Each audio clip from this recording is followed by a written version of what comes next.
here in front of the fireplace, that meeting would have gone a little different.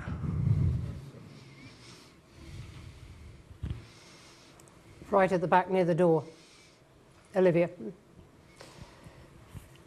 Thank you, Olivia O'Sullivan, Chatham House, and thank you for speaking to us today, Mr. Vice President. I have a question about immigration.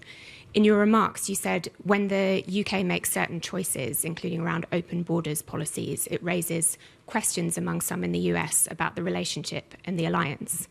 In the past year, this UK government has significantly tightened immigration rules on skilled workers, on family reunification, for students, and most recently on refugee status. So when you say open border policies, can you say specifically what you mean?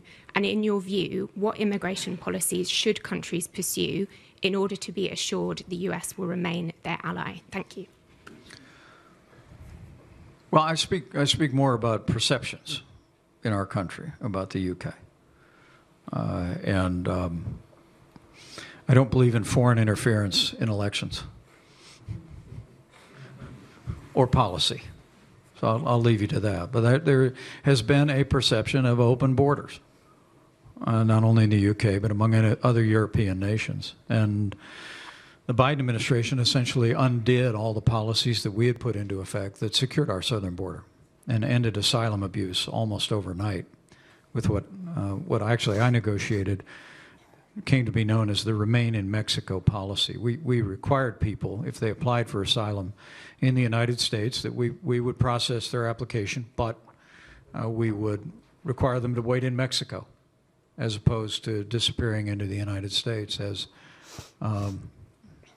literally millions were able to do in years before and after. The new administration has put all those policies back into effect, and essentially illegal immigration and asylum abuse has virtually disappeared. A nation without borders is not a nation.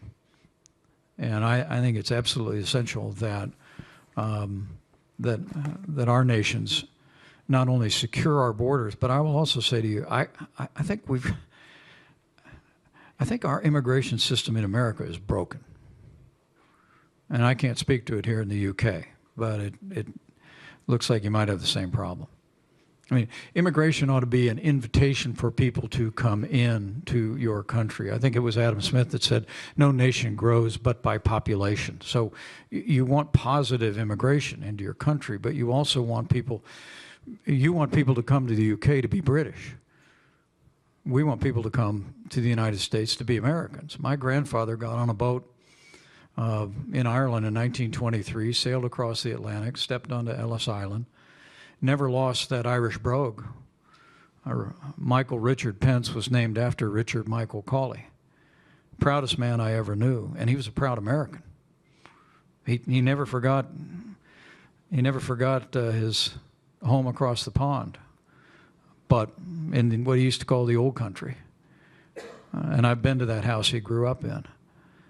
But he came to be an American, to embrace American ideals. I don't think we have, in our country, I'll just say, I don't think we have an orderly system of immigration that really ought to open the doors based on merit into the country in ways that will benefit people who aspire to live the American dream, but also meet the needs of our country. And to the extent that the UK faces the same challenges, but to me, the first order of business is secure the border, stop the flow of illegal immigration and illicit drugs coming into our country, claiming hundreds of thousands of American lives.